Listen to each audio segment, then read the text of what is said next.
The QB dominoes for the 2025 class are falling fast. It's been about 2 weeks now since the number one quarterback in Bryce Underwood committed to LSU, and now things are about to heat back up. But there's been a major curveball thrown into the 2025 QB cycle. I got Director of Recruiting for On3, Chad Simmons, here to talk about the next quarterback dominoes that are about to fall. But first, hit subscribe to the On3 Recruits channel. We got this thing going over 40K and we're not stopping. Hit subscribe for me, please. All right, let's get Chad Simmons on. Chad, Bryce Underwood to LSU happened about 2 weeks ago now, but just yesterday, there was a major curveball thrown, and that was the news that Julian Lewis, who is committed to USC in the 2026 class, is reclassifying to 2025, so meaning his time is now. I said he is committed to USC, but what does the reclassification mean for his recruitment? Yeah, I mean, really just means what it is. It kind of obviously accelerates his recruiting process and move things up now to 2025, which is 1 year sooner for him. And this really came as really no surprise to anyone that follows him or his recruitment. He's mentioned this for really since the time he committed to USC. I think obviously it was known he was thinking about it. And now he'll look to take, instead of unofficial visits this spring and summer, he'll now take some meaningful and important official visits this summer in preparation for his senior season. And then obviously his signing in December now, a year earlier. So I think, he's mentioned Auburn, maybe the next week or two. He'll be at Georgia on February 3rd. Alabama's always been in this. Other schools like Texas are involved as well. So now we wait and see. He remains committed to USC. He loves, obviously, what Lincoln Riley does with quarterbacks and the offensive scheme there at Southern Cal. But at the same time, there's other schools in the mix. He was at Auburn for the Georgia game. He was at Georgia and Alabama for games in the fall. And when he committed to USC, Texas was right there as well. So this one will get a little bit more interesting here now with the OVs being set up for the spring and summer. Yeah, and he's from Carrollton, Georgia. So for him to travel 3,000 miles away to USC, that's a long way to go when you got all these teams right in your neighborhood recruiting you. Do you think it's going to be tough for USC to hold on to Julian Lewis?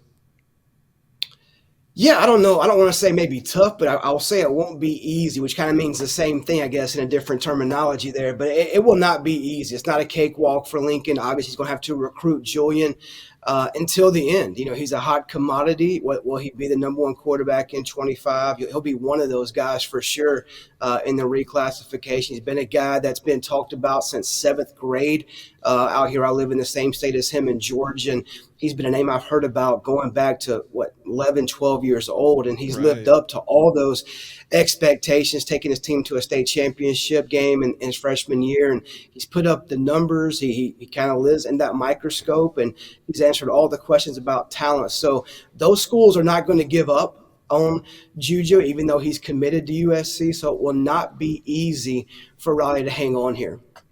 Yeah, we'll see what happens there. Major curveball thrown into this one. Now, George McIntyre, when Bryce Underwood committed, it was basically, George McIntyre, you are now on the clock. Is he any closer to closing in on a decision? Yeah, I think we talked about George, I think that week leading up to Bryce's announcement, Josh. Now, I feel the same. It seems like late January is likely the time that he makes the decision, and here we are on the back end of that month now. And everything I'm hearing still points to that. There was talk about him behind the scenes, maybe committing even this week, from what I'm told from a source. That's likely, or that's not going to happen as of the time we record this week, but maybe next week, the week after. I do think, as you said, closing in, I do think he is doing just that with his decision. Yeah, it's just entirely too cold here in Nashville to be making any major decisions in this weather. So I can understand George McIntyre holding off on that.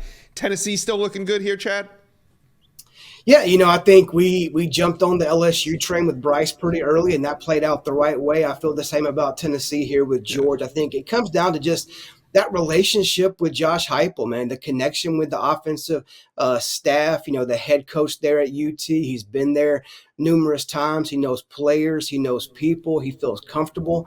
And obviously it's an in-state program with stability, which is big in the coaching staff right now with everything that's going on in the college football world with coaches and changes and things like that. But I think the relationships and stability and offensive scheme put Tennessee in a good spot.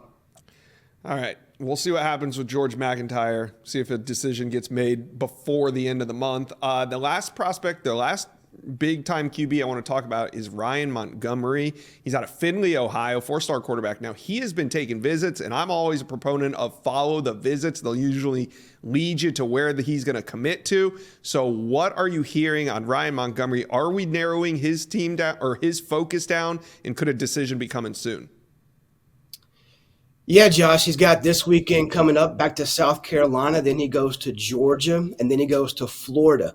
I've always viewed South Carolina and Florida as that, maybe as we talked before, the tier 1 teams for a guy like Ryan Montgomery. I think he's a guy that's high on SEC programs, the Gamecocks, the Gators. Both Billy Napier and Shane Beamer have both been in to see him this week up in Findlay, Ohio. So obviously he's wanted by those guys. So I think the mutual interest is strong in those two programs. Georgia's supposed to be in next week to see him, Mike Bobo. He'll be down there. There's talk about maybe Alabama getting in there to see him, Kentucky as well. Miami's Mario Cristobal was there. Could they squeeze in a trip to Miami as well at some point? I think the plan right now is for the Montgomery group to take these 3 trips, South Carolina, Georgia, then Florida, reconvene in February when it goes dead again, talk about it. Are they ready to commit? Do they want to cut things down? Do they want to take a few more trips in March and April? Then decide. I think February will be a big month for them to figure out, could they pull the trigger next month? Yes. They decide to wait and take another trip or 2, that's possible as well. But I do think he's getting very close to making that decision. Yeah, it sounds like a month from now, the QB dominoes will have already fallen. So, Chad Simmons, thanks for dropping by. And let me know, guys, where do you think Julian Lewis is going to sign? Where do you think George McIntyre is going to go? And Ryan Montgomery? Let me know. Comment section below. Chad, we'll talk to you again soon. Thank you. Sounds good, man. Thanks, Josh. Thank you for watching. If you enjoyed that content, be sure to subscribe to the On3 Recruits channel. We have a new page dedicated only to recruiting. Go ahead and hit that subscribe button right now.